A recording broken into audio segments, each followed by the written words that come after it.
Chapter 54. Dear Flora.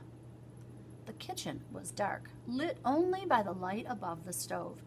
The squirrel was alone, but he had the strange feeling of not being alone. It was almost as if a cat were watching him.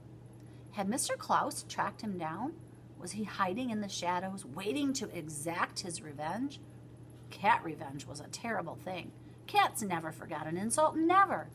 And to be thrown down a hallway backward by a squirrel was a terrible insult. Ulysses held himself very still.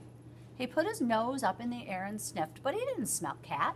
He smelled smoke. Flora's mother stepped out of the shadows and into the muted light of the kitchen.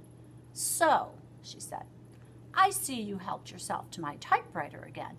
Put your little squirrel paws all over it." She took another step forward. She put the cigarette in her mouth and reached out with both hands and yanked the paper from the typewriter. The rollers screamed in protest. Flora's mother crumpled the poem without looking at it, without reading one word, and dropped the paper on the floor. "So," she said. She exhaled a ring of smoke, and the circle floated in the dim light of the kitchen, a beautiful, mysterious O. As he considered the cigarette smoke suspended in the air above him, Ulysses felt a wave of joy and sorrow, both things at once. He loved the world. He loved all of it. Smoke rings and lonely squids and giant donuts and Flora Belle Buckman's round head and all the wonderful thoughts inside of it. He loved William Spiver and his expanding universe. He loved Mr. George Buckman and his hat and the way he looked when he laughed. He loved Dr. Measham and her watery eyes and her jelly sandwiches. He loved Tootie, who had called him a poet. He loved the stupid little shepherdess. He even loved Mr. Klaus. He loved the world, this world. He didn't want to leave. Flora's mother reached past him and picked up a blank piece of paper and rolled it into the typewriter. "You want to type?" she said. He nodded. He did want to type. He loved typing.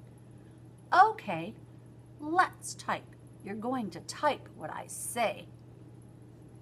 But that went against the whole point of typing. Typing what someone else said. "Dear Flora," said Flora's mother. Ulysses shook his head.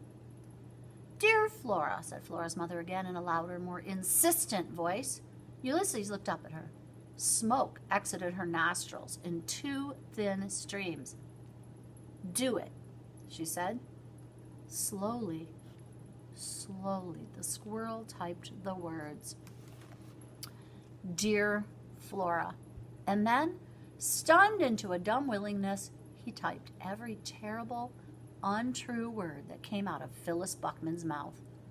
The squirrel took dictation.